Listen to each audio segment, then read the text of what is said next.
Most people never change. That's the hard truth. Not because they can't, but because they never decide to. They wait, they hope. They talk about what they want, but they never cross that invisible line between wishing and committing. I've met people who've been saying someday for 10, 20, 30 years. Someday I'll start the business. Someday I'll get in shape. Someday I'll get serious about my finances. But someday is a disease that steals years while pretending to be patient. It whispers comfort, but it delivers regret. Now, the reason most people don't change isn't lack of knowledge. They've read the books. They've gone to the seminars. They've heard the advice. The problem isn't knowing, it's doing. You see, knowing what to do and doing what you know are two very different things. A real decision has power. Once you truly decide, the how reveals itself. But until that point, every plan is just a performance. You talk about it, but you don't move on it. You rehearse success instead of living it. The great secret of progress is simple. You decide once, and then you manage that decision daily. You don't remake it every morning. You don't debate it every time you feel tired. You just keep it. You made the decision, so now you honor it. Success is never denied to anyone. It's only delayed by indecision. Most people live in a fog of almost ready, almost started, almost committed. But almost doesn't count. You don't almost win a race. You don't almost change your life. The day your life begins to change is the day you stop saying, I'll try, and start saying, I will. Trying is another disguise for hesitation. When someone says, I'll try, what they really mean is, I haven't decided yet. You change your life when you move from preference to priority. Most people would prefer to succeed, but only a few make it a priority. Preference is easy. Priority is costly. Preference asks for convenience. Priority demands consistency. The difference between the few who do and the many who don't starts here, with a decision. The kind that doesn't wait for the perfect time or the right feeling. The kind that says, I start today. Someday is a myth. Today is the only doorway to progress. The minute you decide, the moment you commit, everything starts shifting. Energy, ideas, people, and opportunities begin to align with your direction. You can't steer a parked car. And most people live with the brake on, afraid to move until they're sure. But you'll never be sure until you start. Motion creates clarity. Decision creates momentum. The world doesn't respond to hesitation. It responds to commitment. When you decide, life starts cooperating. When you delay, life starts decaying. That's the harsh truth. Most people never change because they never make that real decision. But the few who do, the ones who look in the mirror and say, no more waiting, those are the ones who start writing a new story. So let the word someday leave your vocabulary. Replace it with today. Replace I wish with I will. That's the beginning of the separation between those who want to and those who will. The average pattern is easy to spot. Most people build their lives around comfort, not growth. They follow routine like it's a religion. They wake up the same way, go to the same job, talk about the same problems, and call it stability. But what they really call stability is often quiet surrender. Comfort feels safe, but it's a slow decline. It doesn't announce itself as failure. It hides behind phrases like, I'm fine, it's not that bad, or maybe next year. You see, comfort convinces people they're living when they're only surviving. Most people don't question their patterns because patterns feel familiar. Familiar becomes easy. Easy becomes automatic. Automatic becomes invisible. And what's invisible can trap you for a lifetime. They defend their routines like treasures. They defend their excuses like truths. And they convince themselves they're trying. But trying without change is the same as standing still with motion in your hands. You look busy, but nothing moves forward. The average person is not lazy by nature. They're lazy by habit. They've built systems that protect their mediocrity. They do just enough to avoid discomfort, but never enough to create momentum. Ask the average person how things are going, and you'll often hear, pretty good. But pretty good is the enemy of great. Because when life is pretty good, there's no pressure to change. You settle. You stop reaching. You stop imagining what more could look like. Most people live on repeat. The same day, the same thoughts, the same actions, played over and over, dressed in slightly different circumstances. They change jobs, but not habits. They change cities, but not disciplines. They change relationships, but not standards. So the results repeat themselves. The truth is, patterns produce outcomes. And if you follow the average pattern, you inherit the average result. It's not punishment, it's mathematics. You can't plant seeds of ease and harvest excellence. You can't live by comfort and end up in mastery. People often say, I'm doing my best. But if best doesn't include growth, it's not best. It's familiar. Growth is uncomfortable. It stretches. It challenges. It requires new effort. And that's why the crowd avoids it. Comfort doesn't just keep people where they are. It quietly convinces them they're right to stay there. It defends itself with logic. It says, you've earned a break, or you're doing better than most. And soon, better than most becomes the ceiling. If you do what most people do, you'll get what most people get.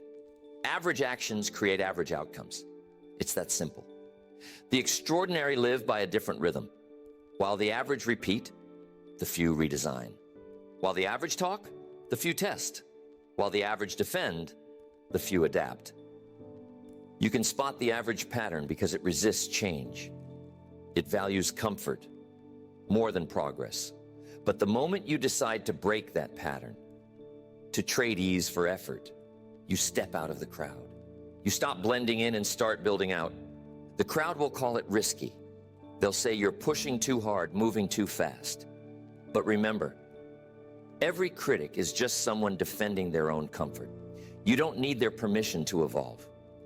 You only need your decision to persist. The average pattern repeats. The exceptional pattern refines. One lives in reaction. The other lives in design. The difference? Intention.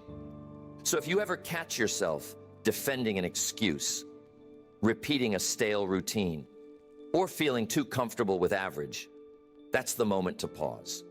Not to feel guilty, but to get honest. Comfort is not a reward. It's a warning. The day you trade comfort for growth, the cycle breaks. And that's when progress begins.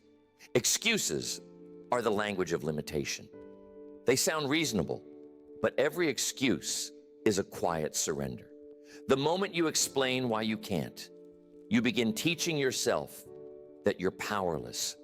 And that belief shapes everything that follows. People don't fail because they lack talent. They fail because they defend their limitations. They spend more time justifying the problem than solving it. They say things like, you don't understand my situation, or it's easy for others. But life doesn't listen to explanations. It responds to execution. Excuses transfer control. The instant you blame something outside yourself, you give it the steering wheel. You hand over power to the economy, to the weather, to your boss, to your past. But the moment you take ownership, control returns. Taking responsibility is not about guilt, it's about authority. It says, if I created part of this mess, I can create the solution too. Responsibility gives you back the power to change. Most people think accountability is a burden. It's not. It's freedom. When you stop explaining, you stop waiting for permission to improve. You start acting. You stop wishing for better circumstances and start becoming the person who creates them.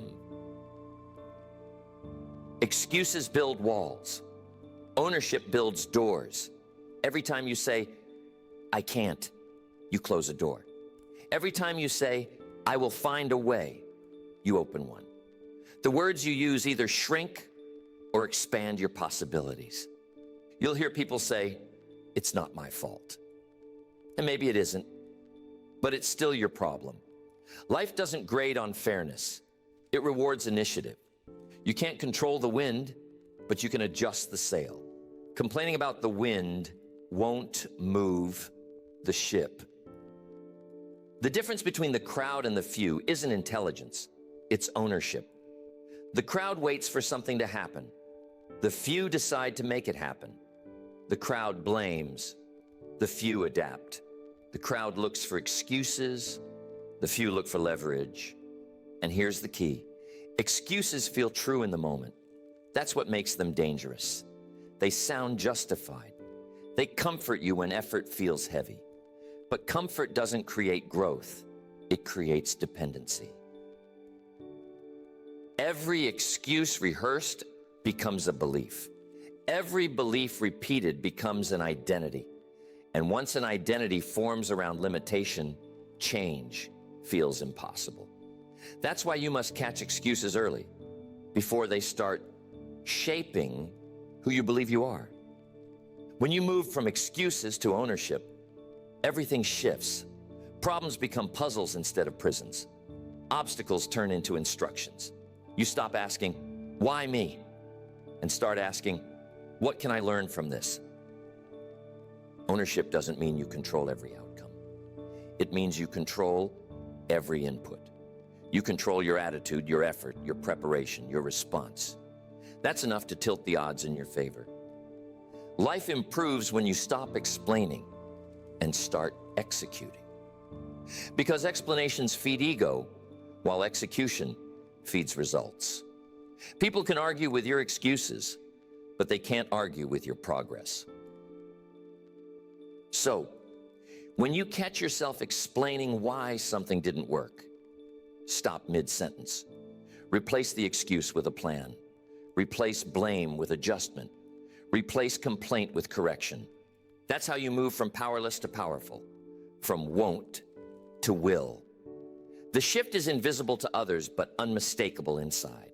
It's the day you stop giving reasons and start producing results. Discipline is the great separator. It's what divides those who dream from those who do. Most people quit when it's inconvenient. The few keep going when it's hard. That's the line between won't and will. Motivation feels good, but it's temporary. It's like a spark. It lights the fire, but it won't keep it burning. Discipline is what keeps adding wood to that fire, long after the feeling fades. People often say they need to feel inspired before taking action. That's backward. Action creates inspiration. You move first, then the feeling follows. If you wait until you feel ready, you'll wait forever. The average person lets emotions drive decisions. If it's raining, they skip the run. If they're tired, they skip the work. If it's uncomfortable, they avoid it. But the exceptional build discipline like muscle. They act independent of mood. They train themselves to do what's required, whether they feel like it or not. Discipline doesn't ask how you feel. It asks what you've decided. When you honor your decisions over your moods, progress compounds. You begin to trust yourself, and that trust becomes momentum. Most people underestimate how small disciplines build enormous outcomes. Missing one workout doesn't matter. Spending a little extra doesn't seem dangerous. But repeated over time, those small choices add up. The same principle works in reverse. A few small disciplines practiced daily create massive change. Discipline is not punishment, it's structure. It's the system that protects your potential from your impulses. Without it, life drifts toward ease, and ease never leads upward. Look at anyone who's achieved something extraordinary. and you'll see a pattern of disciplined repetition. They didn't wait for motivation. They built systems. They kept promises to themselves long after it stopped being exciting. The truth is, the gap between the average and the exceptional isn't talent. It's consistency. Anyone can work hard once in a while. Few do it every day. Anyone can be disciplined for a week. Few stay disciplined for a decade. Discipline means doing what needs to be done, even when no one's watching. Especially when no one's watching, because that's when your character is built. That's when your identity is forged. It's not the big moments that define success. It's the small ones repeated until they become second nature. A little more discipline each day and a little less dependence on how you feel. That's how the line moves. The average stop when it's uncomfortable. The exceptional push when it's inconvenient. That's why the gap keeps widening. Discipline doesn't make life easier, it makes you stronger. And once you're stronger, what used to be difficult becomes normal. If you want change, you don't need intensity. You need consistency. Intensity excites the start. Consistency guarantees the finish. Discipline builds the bridge between intention and result. You can't wish your way across that bridge. You walk it, one committed step at a time. And here's the irony. Discipline eventually becomes freedom. The habits that once felt restrictive become the foundation for choice. You're no longer controlled by impulses, by laziness, by moods. You're in charge. The average person wants the reward without the repetition. They want the outcome without the process. But every success story is a story of discipline written over time. So when it's early, when it's cold, when it's inconvenient, remember this. That's the moment the separation happens. That's the moment when most people stop and where you keep going. That's how the divide forms. That's how the difference grows. Those who win don't rely on luck. They rely on structure. Habits are their hidden machinery. While most people hope, they plan. While others react, they prepare. You can predict the direction of a life by the direction of its habits. Every small routine is a vote for the kind of future being built. Winners don't rise to the level of their goals. They fall to the level of their systems. Habits are what keep progress alive after enthusiasm fades. A goal gives you purpose for the moment. A habit sustains it for a lifetime. The few who rise understand this. They don't wait to feel ready. They don't depend on reminders. They turn discipline into ritual and ritual into rhythm. They schedule growth. They write it down. They track their progress.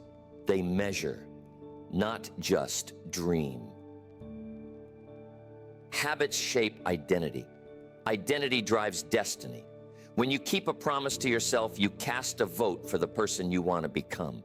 Do that long enough, and your self-image shifts. You no longer see yourself as someone trying. You see yourself as someone who follows through. That's the quiet transformation most people miss. Success isn't built on bursts of inspiration. It's built on consistency that outlasts emotion. Most people let their habits form by accident.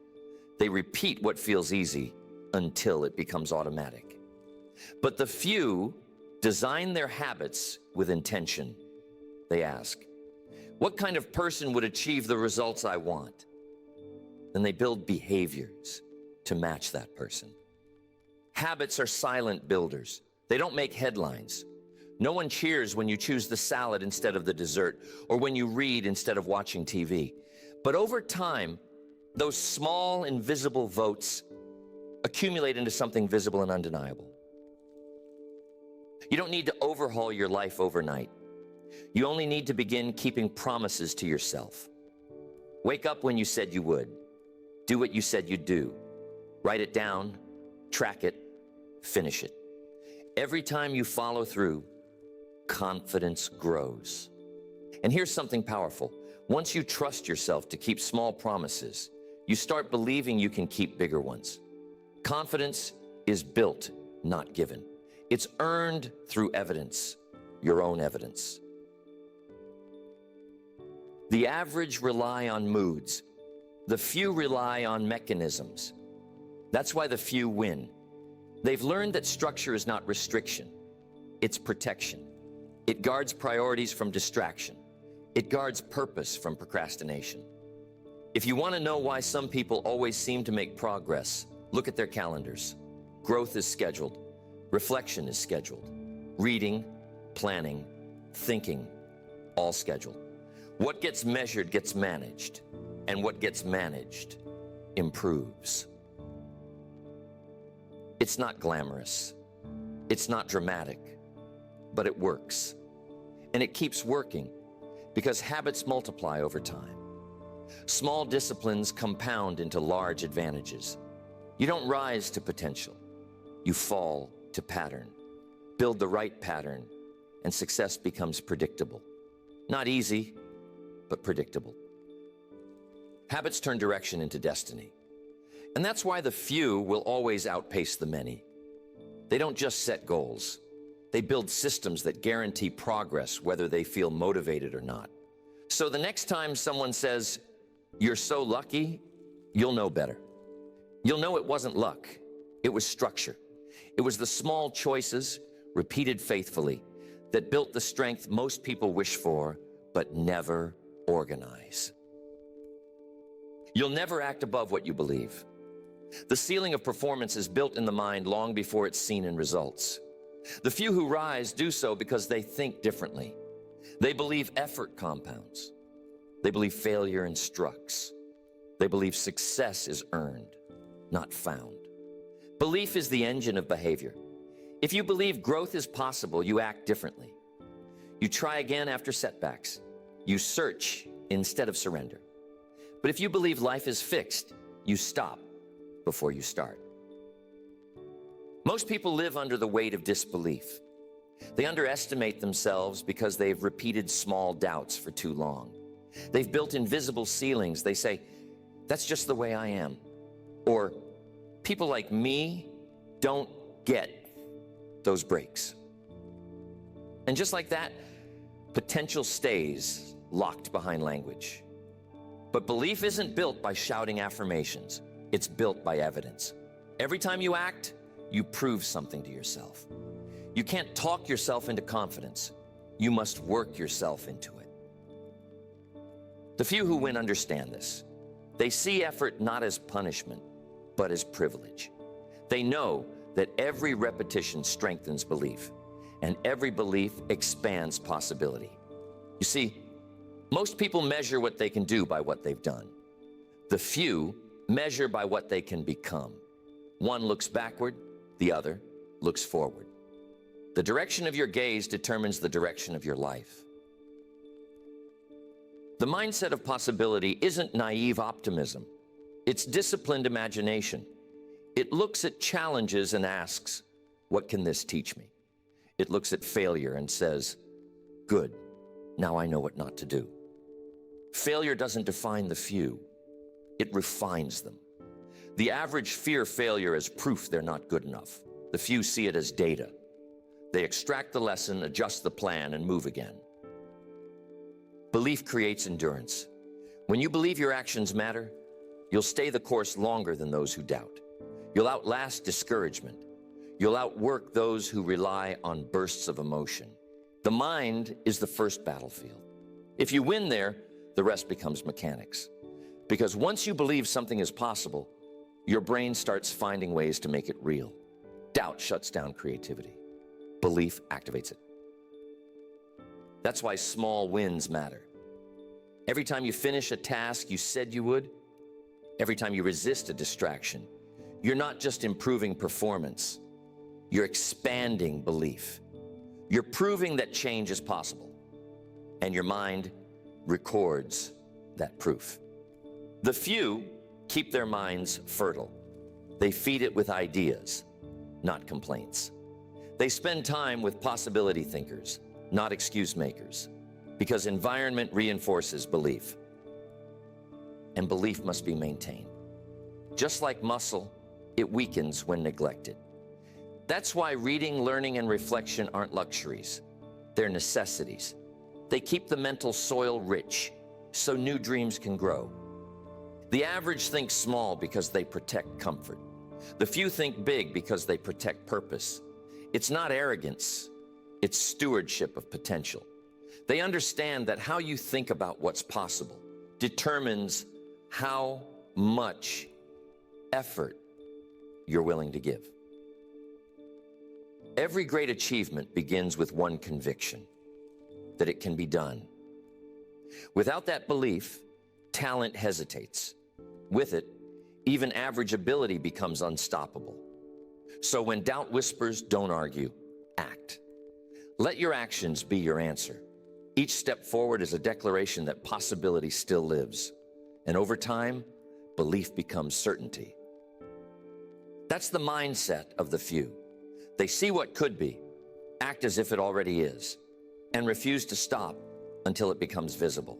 Every person reaches a crossroads, a moment when the years start to repeat themselves. Same routines, same disappointments, same explanations. It's the moment when life quietly asks a question: will you keep repeating years or create a new one? That moment is the turning point. Some ignore it. They tell themselves it's not the right time, that they're too busy, too tired, too late. So they keep the pattern going. And years later, they look back and realize time didn't change them. It only aged them. But a few recognize that moment for what it is, an invitation to begin again, on purpose this time. They understand that change isn't something you feel, it's something you decide. Feelings follow action, not the other way around. The crowd waits for inspiration. The few move with intention. That's what separates the turning point from another false start. Most people wait for a surge of motivation before they begin. The few begin, and the motivation shows up because of motion. Every breakthrough starts with a decision, not a mood. You don't need a perfect plan. You need commitment. You need to say, this is the line. No more half effort. No more excuses. From this point forward, I'm in. You see, change feels dramatic when you decide, but it happens quietly afterward. It's not lightning bolts and applause. It's ordinary mornings handled differently. It's small choices made consistently. It's one more rep, one more call, one more hour when most would quit. The turning point is rarely loud, but it's always decisive. It's when you stop negotiating with weakness. It's when I'll try turns into I will. It's when comfort loses its argument. At that crossroads, two voices speak. One says, stay where it's safe. The other says, move before you're ready. The first voice sounds reasonable. It wants to protect you from discomfort. The second voice wants to introduce you to your potential. Which voice you choose decides the next chapter of your life. And here's the truth. No one escapes that choice. Every person meets it. Most step back. A few step forward. Stepping forward doesn't guarantee immediate success, but it guarantees growth. And growth guarantees new outcomes. That's the progression of all achievement. Decision, discipline, direction. When you decide, you break inertia. The hardest part of any change is not the middle, it's the beginning. Once you start, energy gathers around movement. You'll meet new people, new ideas, new strength you didn't know you had. But you must cross that line. The line where most people stop and you begin. Change doesn't require perfection. It requires persistence. The turning point is not the end of struggle. It's the end of excuses. From that moment on, struggle becomes teacher instead of enemy. The world doesn't reward potential. It rewards proof. The turning point is when you stop talking about what could be and start building what will be.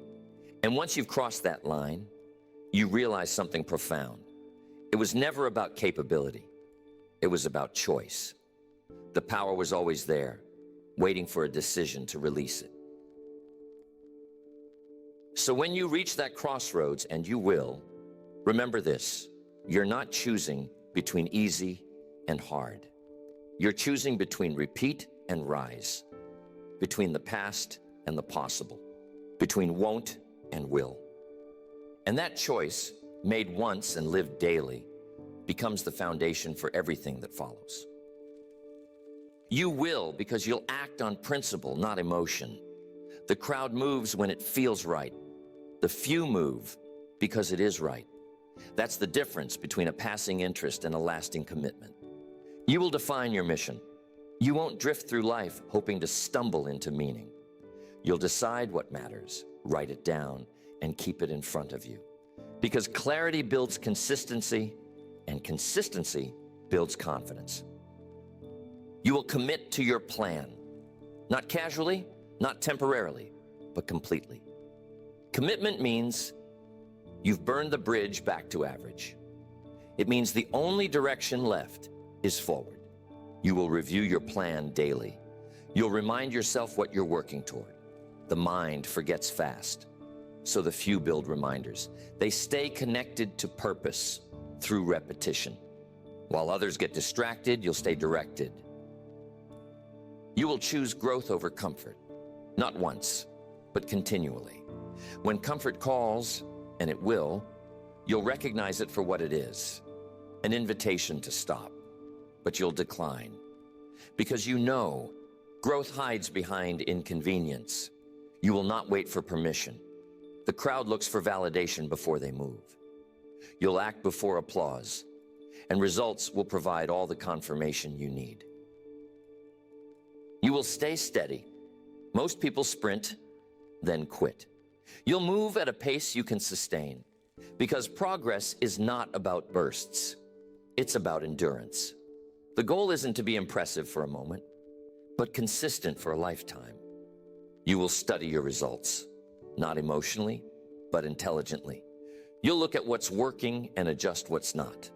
Reflection will become your compass. Every review sharpens direction. Every correction increases speed. You will guard your environment. You'll choose influences carefully, because mindsets are contagious and habits spread by proximity. The few surround themselves with builders, not complainers. They protect their focus like treasure. You will master self-promise. When you say you'll do something, you'll do it. Not because someone's watching, but because integrity demands it. That's how confidence grows, by proving to yourself that your word means something. You will respect time. While the average wastes hours in distraction, you'll convert minutes into progress. You'll understand that every hour invested in your mission compounds. You won't chase balance, you'll create alignment. You will keep perspective.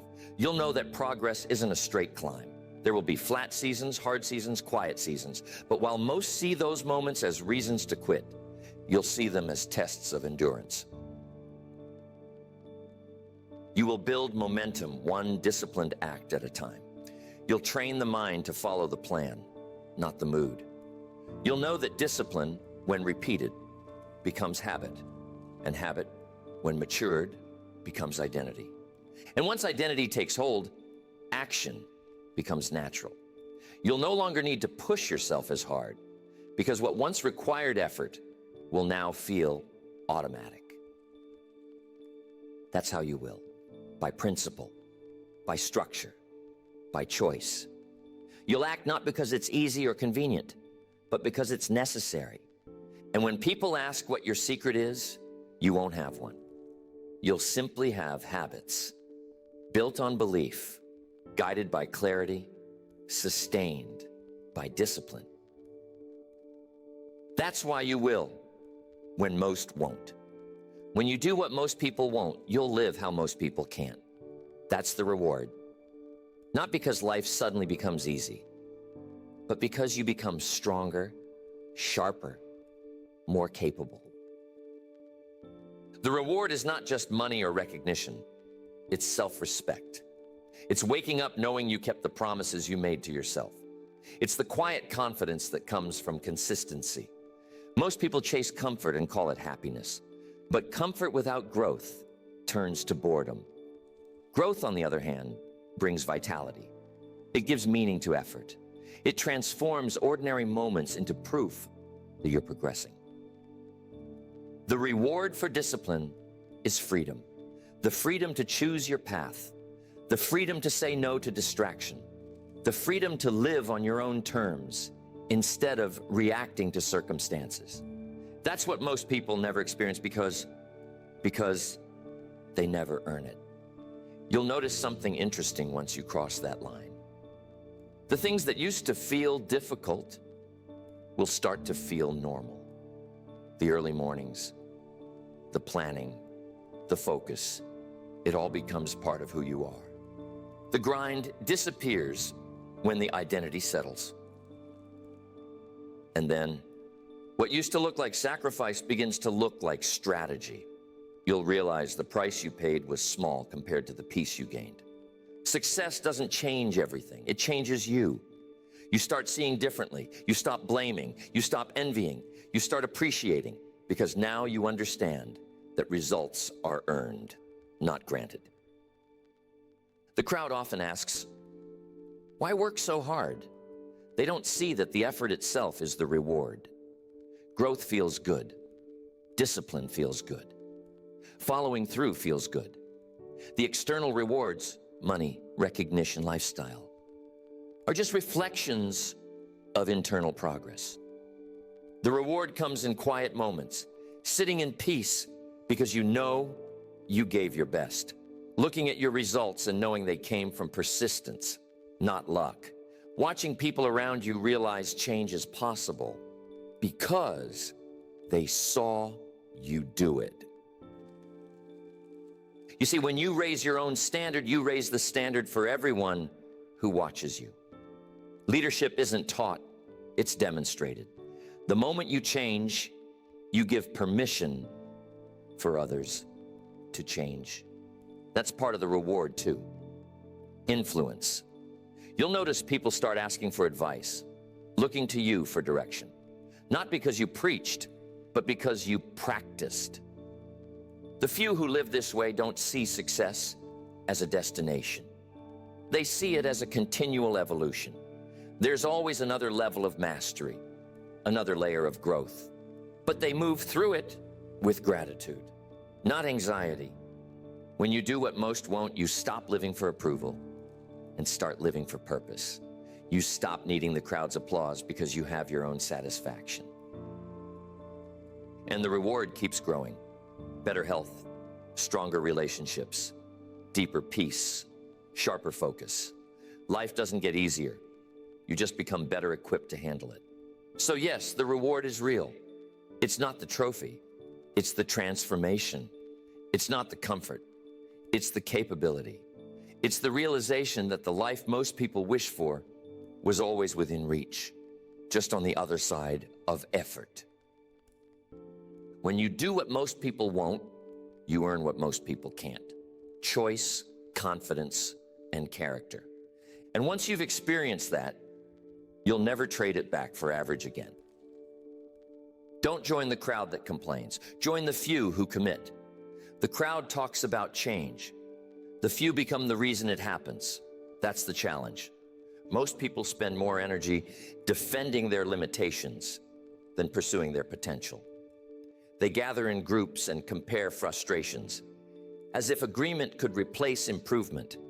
But talking about problems doesn't solve them. Doing does. Every day the crowd rehearses disappointment. They complain about the economy, the government, the boss, the weather, everything outside themselves. But here's the truth. The economy isn't the problem. Circumstances aren't the problem. The problem is the pattern. The same thinking repeated daily produces the same results. The few understand that. They don't waste time complaining about conditions they can't control. They invest time improving what they can. Their focus is internal. Their standard is personal. Don't wish for life to get easier. Wish to get better. Because when you get better, life responds differently. The same challenges that used to defeat you become training. The same problems that used to discourage you become platforms for strength. Most people avoid the challenge because it demands consistency. But challenge is not punishment, it's proof. It shows what you're made of. It builds the muscle that comfort never will. Growth doesn't happen in ease. It happens when you face what others avoid. That's why the crowd stays the same year after year. They hide from the test that would reveal their strength. But the few welcome it. They understand that the greater the challenge, the greater the capacity that develops within. So take on the challenge, not because it's glamorous, but because it's necessary. Every great life has been built by ordinary people who decided to do the difficult things long enough for them to feel natural. Don't wish for change. Become it. Let your actions preach louder than your words. Be the example that reminds others it can be done. This challenge isn't about competing with others. It's about competing with the version of yourself that settles. Outgrow the habits that hold you back. Outlast the moods that slow you down. Outthink the excuses that sound convincing. Most people wait for someone else to lead. Be the one who leads yourself. When you lead yourself, others will notice. Not because you ask them to, but because results speak louder than advice. The challenge is not to be perfect. It's to be persistent, to fall and then rise again. To keep your word when no one else is watching. To live your values when comfort tempts you to compromise. And one day you'll look around and realize something powerful. You've become the exception. You'll see the crowd still waiting, still talking, still planning, and you'll be moving. You'll be building. You'll be free. That's the challenge. To live intentionally in a world addicted to distraction. To stay disciplined in a culture that rewards ease. To rise when most remain seated. So take it. Decide today that you won't join the crowd that complains. You'll join the few who commit. You won't wish for change. You'll create it. You won't talk about the difference. You'll be the difference. That's how you will. That's how life changes. That's how most people won't. But you will.